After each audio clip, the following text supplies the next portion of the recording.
Olá, sétimo ano, dando continuidade aos vídeos que nós estamos fazendo sobre monarquias europeias.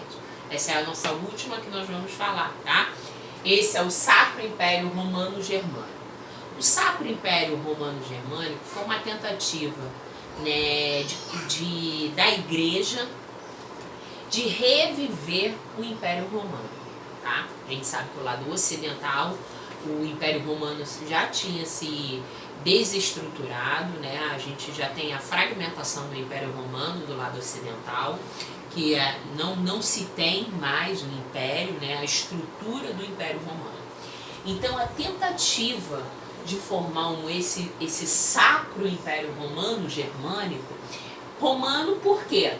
Vai unir cidades italianas e germânico, cidades alemãs, tá? Só que isso não deu certo. Vou explicar por quê. Primeiro, para unir um império, nós temos que falar a mesma língua, né? Nós temos que ter entendimento. Não havia, porque tinha uma cultura, tinha uma língua diferentes. As cidades, os reinos italianos tinham uma língua, tinham uma cultura. As cidades germânicas, alemãs, tinham uma língua e uma cultura diferente. Então foi muito difícil fazer essa união. Acabou não havendo o quê? Não havia, olha lá, reino herdeiro do Império Romano. Não havia poder centralizado do rei. Por que não havia? Por quê? Por exemplo, um italiano não se via na figura do rei, se o rei ele era de origem germânica. Ou o rei, o povo alemão, não se via na figura de um rei de origem italiana.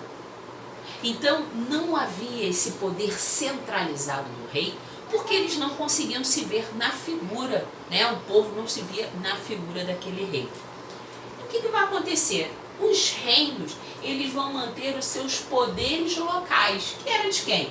A nobreza e a igreja. Né? A igreja, aqui no Sacro Império Romano Germânico, ele vai ser forte, principalmente a igreja, ela vai continuar tendo plenos poderes aqui. Ela vai continuar mandando. Gente, vale lembrar que as cidades, a Itália, tem até hoje. Olha a importância da Igreja Católica para a Itália. Né? A Itália tem o que a gente chama, né, de a cidade do Vaticano. Né? É onde é a morada do Papa, é onde é a capital do catolicismo, é onde? A cidade do Vaticano. Né? Então o Vaticano, até hoje, a Itália tem uma presença muito forte da Igreja Católica. Tá?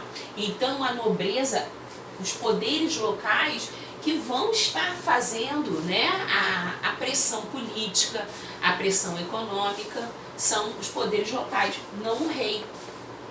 Então, aqui no Sacro Império Romano Germânico, foi difícil adotar medidas absolutistas, porque não tinha um poder centralizado nas mãos do rei. Tá? Esses poderes, eles eram mais locais, mais da nobreza e da igreja. Tá? E, como eu estava explicando, cidades italianas e alemãs que faziam parte do império. Esse império, ele vai durar, tá? Ele vai tentar reviver esse Império Romano.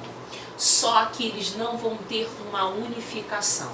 Por que não vai ter essa unificação? Justamente porque eles aqui, eles não se veem, porque não falam a mesma língua, eles não têm a mesma cultura. Isso dificulta nesse reino. Nós vamos ver que essas cidades, que o Estado Nacional, tanto italiano quanto alemão, eles vão acontecer tardiamente. Quando toda a Europa já tinha um poder de Estado, descentralizado, de fronteiras demarcadas, a Itália e a Alemanha ainda não tinham. A Itália, então, ela vai ser uma das últimas a participar dessa unificação de Estado. Então, por causa disso, por causa dessa tentativa de fazer o Império Romano Germânico, a unificação como Estado Nacional de Itália e Alemanha vão se tornar tardias, ok? E eu também falei, né, tá lá no nosso roteiro, mais uma, como era a sociedade de corte nessas monarquias europeias. O que é uma sociedade de corte, gente? Corte são aquelas pessoas, todo o povo tinha que idolatrar o cotidiano do rei e da nobreza, tá? Principalmente a nobreza tinha que se mostrar, e o rei, que eles eram ricos, participavam daqueles banquetes maravilhosos, aquelas comidas bonitas, aquela roupa sempre bem arrumados, pintados. Isso é uma sociedade de corte, né? O povo, ele vai tentar se espelhar na sociedade do rei e da nobreza, tá? Isso é uma sociedade de corte. E se nós formos ver, a gente hoje em dia segue mais ou menos um pouco, né? A gente está sempre olhando para o rico, né, como o artista. É mais ou menos isso, tá? Essa sociedade, eu no livro, eu acho que vale muito a pena na página 30, lembrando que você sempre, quando assiste os vídeos, você tem que estar com o seu livro em mãos e seu caderno. Lá na última, né, na página 30, aqui, Sociedade de Corte, eu quero que leia lá o último parágrafo. Era uma sociedade na qual o essencial era acompanhar e admirar o cotidiano do monarca, né? Então a pessoa admirava, nossa, olha o nosso rei, né? A admiração do rei, o rei precisava ser admirado porque ele era um rei absolutista. Ele tinha que ser admirado, adorado pelos seus súditos, tá? Observá-lo nas horas das refeições, né, aqueles banquetes maravilhosos, na hora de dormir e nos momentos de caminhadas pelo jardim. Aliás, mais do que essencial, era uma honra poder participar desses momentos. Quem participava desses momentos, gente? Era o pobre? Era o artesão? Era a burguesia? Era só o burguês muito rico e a nobreza. A nobreza fazia parte do cotidiano do rei. A nobreza fazia parte da corte. A nobreza era quem estava diretamente com o rei dentro dos castelos. Então quem tinha esse privilégio de estar junto do rei era a nobreza. Por isso que a nobreza também era tão idolatrada e tão importante, tá?